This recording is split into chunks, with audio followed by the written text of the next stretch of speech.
En el año 1966 se va a producir el golpe de Estado contra Ilia, que va a dar el lugar a una dictadura que se presumía prolongada y que se soñaba, no digamos eterna, pero con una duración de unos 30, 40 años, siguiendo el esquema de Franco en España, que se denominó Revolución Argentina.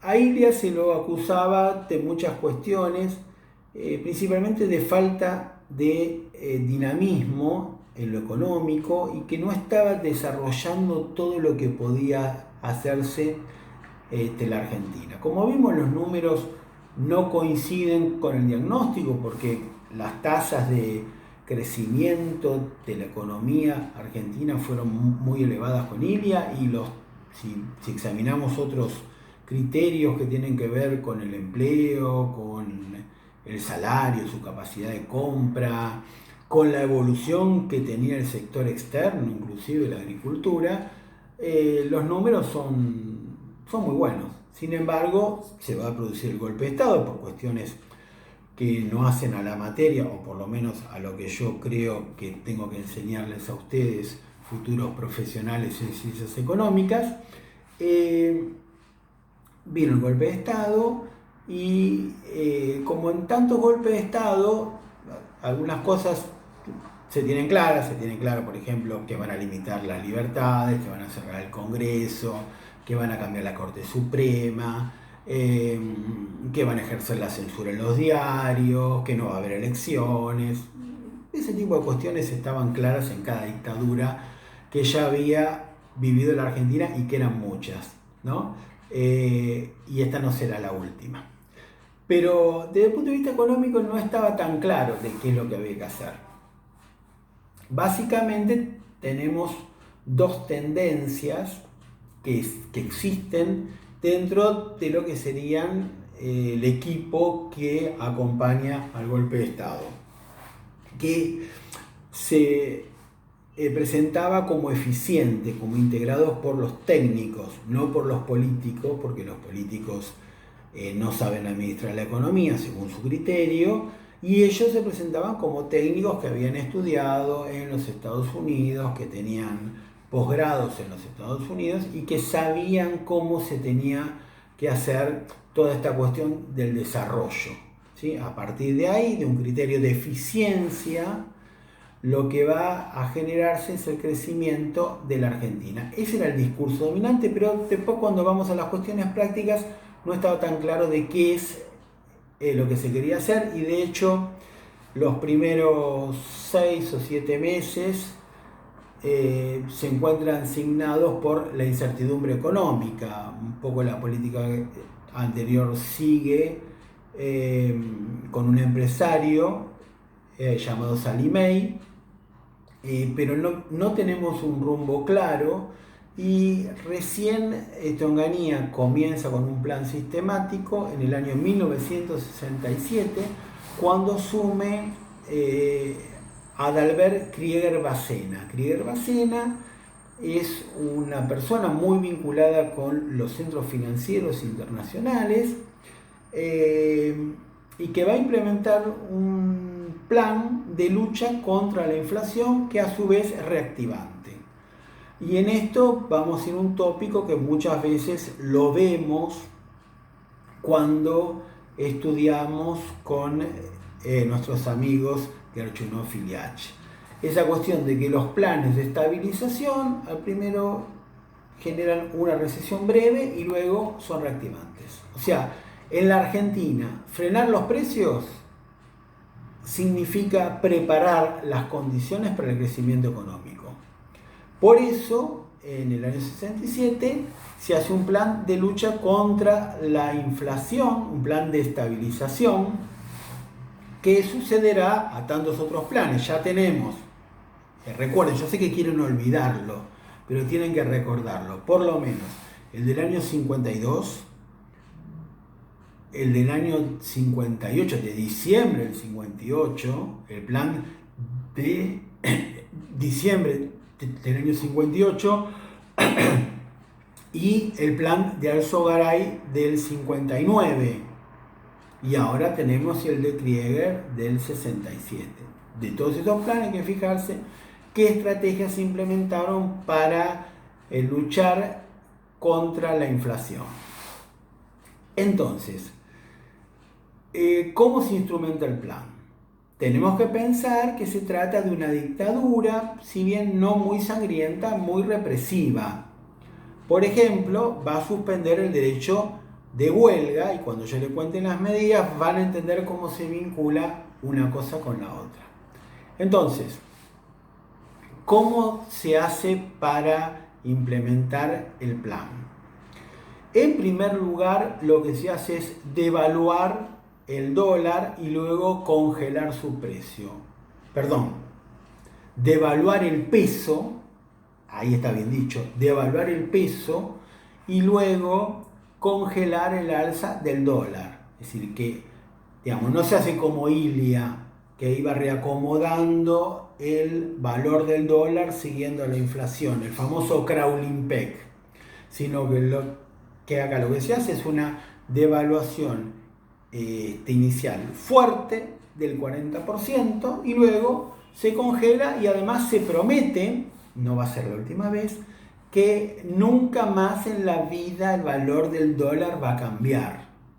Que dice el valor del dólar que va a llegar a un precio razonable que se sostiene en el tiempo. Entonces, tenemos devaluación. Acompañando la devaluación para que no suban tanto los precios internos, lo que se va a hacer es aumentar las retenciones, especialmente las retenciones de los productos que son consumidos en la Argentina. ¿Para qué? Para que el precio interno de la carne y de los granos no suba un 40%, ¿sí? Sino que suba menos. Para que no suba tanto, se le cobra al exportador más retenciones, entre un 15 y un 25%, para que justamente no suban tanto los precios internos acompañando a los precios externos. Es decir que en términos reales lo que recibe el exportador es un aumento entre el 15, 20, 22, 18% en su capacidad de compra si lo medimos en pesos. Entonces es una devaluación compensada porque al mismo tiempo aumentan las retenciones. Para que no se encarezcan tanto los productos importados que son insumos para la industria, al mismo tiempo lo que se hace es una disminución de los aranceles de importación de los productos que se importan como insumos para la industria. Entonces se hace una rebaja de esos aranceles para que no tengan una suba de los costos industriales porque sube el precio del producto importado siguiendo la devaluación. Yo sé que lo que digo es complicado, pero tienen que irlo internalizando, y si no, mandan mail, y si no, preguntan y preguntan, o lo vemos el viernes en el Zoom. Es muy importante que lo entiendan, y que lo entiendan bien, no que crean entenderlo, sino que puedan entenderlo bien, y no hay que tener miedo de realizar preguntas, ¿sí? Porque lo que es importante es que lo que yo enseño se entienda y no tiene ningún sentido su silencio. Entonces, devaluación compensada con suba de retenciones, baja de impuestos a las importaciones. Al mismo tiempo se hace un acuerdo con las grandes empresas para que no suban los precios. A cambio, el Estado lo que le brinda es la posibilidad de que aquellos consumidores que quieran comprar productos de esa empresa puedan recibir un préstamo de bancos oficiales para comprar. Es decir, que van a financiar las compras de los productos de las grandes empresas que adhieran al acuerdo de precios mediante crédito barato de bancos oficiales. Esa sería la composición, la compensación si cumplen con el acuerdo de precios. Por otro lado, se congelan los salarios por 2 años, otra vez por 2 años, ya lo había hecho Perón, pero qué manía que tienen de congelar por 2 años. Bueno, por 2 años se suspenden las convenciones colectivas de trabajo, por lo tanto no va a haber aumento salarial. Y eso significa un freno desde el punto de vista de la demanda. Así que acá estamos enfriando un poquito porque congelamos los salarios, devaluamos, con lo cual puede haber algún aumento de precios, pero que luego frenará porque además se establece el ancla importante, es decir, el dólar vale esto, no se mueve, quédense tranquilos que de acá no se mueve, hagan sus costos, hagan sus previsiones. Fíjense que hay un acuerdo de precio por el cual no van a subir los precios. Por otro lado, hay un aumento, del dólar, pero luego el dólar queda congelado. Así que en el futuro no va a haber más aumentos. Y por otro lado se congelan los salarios. Así que la expectativa es estabilizar y esto cambia la cabeza del agente económico y favorece un fenómeno que es notable, que es el de retener la moneda, buscar la moneda, atesorar la moneda. Cuando la inflación es grande, y nosotros lo entendemos muy bien en la Argentina, cuando la inflación es grande, uno con los pesos, ¿qué hace? Cuando tiene muchos pesos, ¿qué hace? ¿Uno qué hace hoy si tiene los pesos en el cajón? ¿Sí? Por un lado se pone feliz porque hay muchos que no tienen nada y se están muriendo de hambre. ¿Sí? Pero por otro lado dice, yo con estos pesos tengo que hacer algo. Pónganle que ustedes tienen 200.000 pesos en el cajón o 200.000 pesos en el banco sin cobrar ningún interés. ¿Qué hacen en forma desesperada?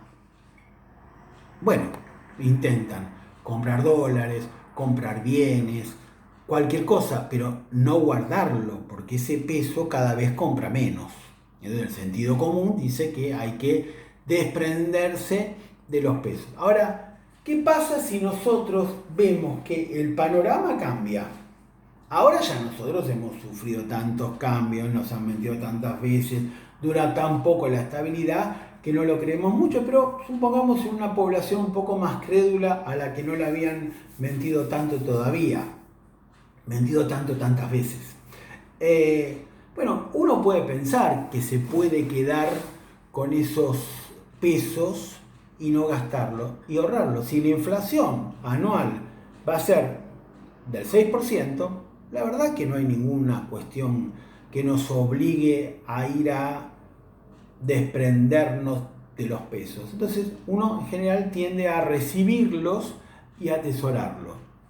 Esto explica por qué durante Onganía la emisión de la moneda siguió en niveles muy elevados del 27% anual, 30% anual. Y a pesar de que se emitía esa cantidad, no iba a los precios, no generaba inflación.